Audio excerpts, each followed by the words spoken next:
Մի հետաքրքիր արագ կա, որտեղ հայրը ցանկանալով որդիներին համոզել լինել միասին եւ համերաշխ, բերում է խուրձերով շիվերի օրինակը։ Նա սկզբում այն խուրձով տալիս է որդիներին, ովքեր շատ չարչարվում, փորձում են, բայց չեն կարողանում ջարդել։ Հետո նա շիվերն առանձին է տալիս, իսկ որդիները հեշտությամբ ջարդում են։ Հիշում եք։ Հենց այսպիսի միասնականության մի հետաքրքիր օրինակ եմ ցանկանում պատմել իմ եւ ընկերներիս կյանքից։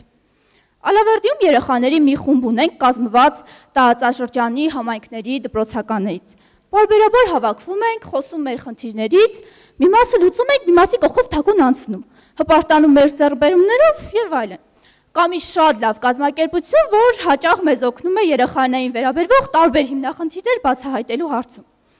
Եվ հանդիպումներից մեկի ժամանակ մենք տեղեկացանք բուժզնման մասին։ Ու քննարկման արդյունքում հասկացանք, որ այսպիսի բան մեր համայնքների մեծ մասում չի կատարվում, իսկ որտեղ էլ որ կատարվում է, թերի է կատարվում։ Այս խնդիրը բնականաբար նրանցից է, որի կողքով ուղղակի անհնար է անտարբեր անցնել։ Քանի որ իրականում շատ կարևոր է դպրոցահասակ երեխաների բուժզնումը, որովհետև կան հիվանդություններ, որ եթե այդ տարիքում չհայտնաբերվեն ու չբուժվեն, հետո շատ բարդ է լինելու բուժումը ու բարդացնելու է երեխայի ամբողջ կյանք։ Մեր երեխաները որոշեցինք, որ այս խնդրին լուծման մեջ մենք անպայման մեր ներդրումն ունենալու ենք։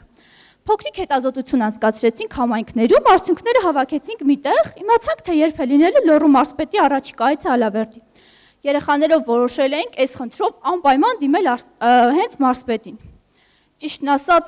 Լոռու մարզպետի մոտ մտնելուց առաջ մի քիչ վախենում էի։ Չնայած չէ, ինչ մի քիչ լավ էլ վախենում էի։ Ոչ թե նրա համար, որ մարզպետը խոշոր պաշտոնյա է, այլ մտածում էի հաստատ մի բան սխալ եմ ասելու, հուզվելու եմ, ինչքան ամոթ կլինի։ Տարբեր մարդկանց թիկունքում թաքնվելուց ու ամեն կերպ խուսափելուց հետո վերջապես մտա։ Եվ գիտեք հետո ինչքան փոշմանեցի, որովհետև մարզպետը մի սովորական մարդ էր բոլորիս նման։ Լավ, տեսնենք թե ինչ եղավ մեր նամակի ու խնդրանքի հետ։ Երևի մտածում եք, որ բոլոր մեծ պաշտոնյաներին հանձնվող նամակների նման պահանի մի անկյունում է ու վրան սանտիմետրերով փոշի։ Բարեբախտաբար սխալվում եք։ Մի քանի շաբաթ հետո մեզ այցելեց Լոռու գլխավոր մանկաբույժը ու նրա հետ քննարկման արդյունքում նրանք ասացին, որ իրենց սեփական մոնիթորինգը կիրականացնեն, որպեսզի ավելի ճշգրիտ տվյալներ ունենան ու մեր խնդրին անպայման լուծում կտան։ Հիմա մեր դպրոցների մեծ մասում արդեն կատարվում է բուժզնումը, իսկ որտեղ էլ որ չի կատարվում, շուտով կունենան իրենց նոր տեխնիկան ու մասնագետները ու մենք հուսով ենք, որ կկատարվի, այսինքն ոչ թե հուսով ենք, այլ համոզված ենք, որ կկատարվի։ Ուզում եմ ասել, որ բոլոր խնդիրները անպայման կլուծվեն, եթե մենք լինենք միասին։ Օրինակ, ես եթե գնայի մենակ, հնարավոր է իմ խնդիրները չլուծվեր ու նամակս էլ անպատասխան մնար, բայց մենք գնացինք ընկերներով ու համոզեցինք, որ մենք իսկապես հետաքրքրված ենք այս խնդրով ու անպայման հասնելու ենք սրա լուծմանը։ Պետք չէ վախենալ խնդիրները բարձրաձայնելուց կամ մտածել, որ դրանք չեն լուծվի։